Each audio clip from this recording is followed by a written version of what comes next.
Jòhánù orí Keji.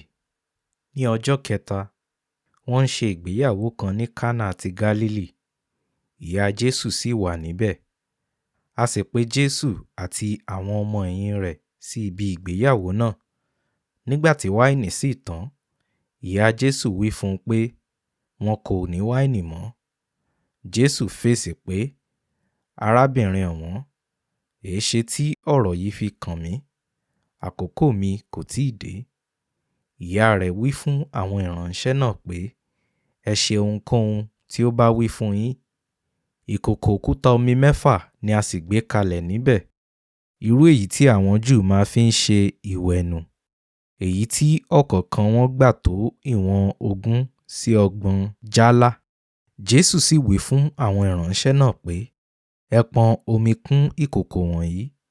Wọ́n sì pọn omi kún wọn títí dé etí. Lẹ́yìn náà ni ó wí fún wọn pé, "Ẹ bù jáde lára rẹ̀, kí ẹ sì gbé e tọ alábòójútó àsè lọ." Wọ́n sì gbé e lọ. Alábòójútó àsè náà tọ́ omi tí a sọ di wáìnì wò. Òun kò sì mọ ibi tí ó ti wá, ṣùgbọ́n àwọn ìránṣẹ́ tí ó bu omi náà wá mọ̀. Alábòójútó àsè sì pe ọkọ ìyàwó sí apá kan, ó sì wí fún un pé, "Olúkúlùkù a máa kọ́kọ́ gbé wáìnì tí ó dára jùlọ kalẹ̀.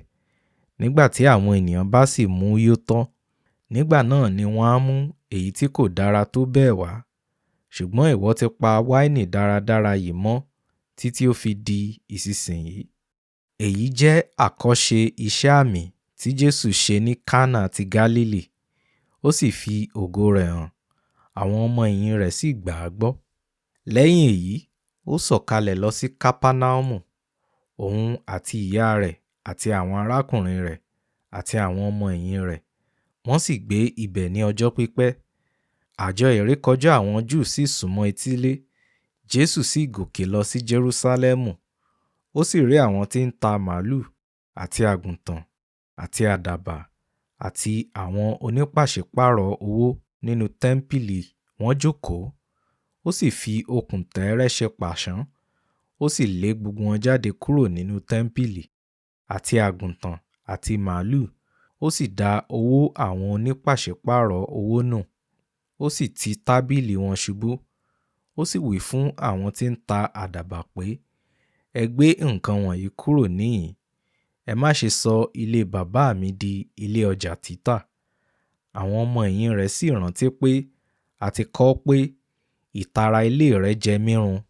Nígbà náà ni àwọn Júù dáhùn, wọ́n sì bi í pé, "Àmì wo ni ìwọ lè fi hàn wá tí ìwọ fi ń ṣe nǹkan wọ̀nyí?" Jésù dáhùn, ó sì wí fún wọn pé, "Ẹ wó tẹ́ḿpìlì yìí palẹ̀, èmi ó sì tún un kọ́ ní ọjọ́ 3. Nígbà náà ni àwọn Júù wí pé, "Ọdún 54 ni a fi kọ́ tẹ́ḿpìlì yìí. Ìwọ ó wá sì tún kọ́ ọ ní ọjọ́ 3?" Ṣùgbọ́n òun sọ ti tẹ́ḿpìlì ara rẹ̀. Nítorí náà, nígbà tí ó jíǹde kúrò nínú òkú, àwọn ọmọ ẹ̀yìn rẹ̀ rántí pé ó ti sọ èyí fún wọn. Wọ́n sì gba ìwé mímọ́ àti ọ̀rọ̀ tí Jésù sọ gbọ́. Nígbà tí ó sì wà ní Jerúsálẹ́mù ní àjọ ìrékọjá lákòókò àjọ náà, ọ̀pọ̀ ènìyàn gba orúkọ rẹ̀ gbọ́ nígbà tí wọ́n rí iṣẹ́ àmì tí ó ṣe. Ṣùgbọ́n Jésù kò gbé ara rẹ̀ lé wọn, nítorí tí ó mọ gbogbo ènìyàn. Òun kò sì nílò ẹ̀rí nípa ènìyàn, nítorí tí ó mọ ohun tí ń bẹ nínú ènìyàn.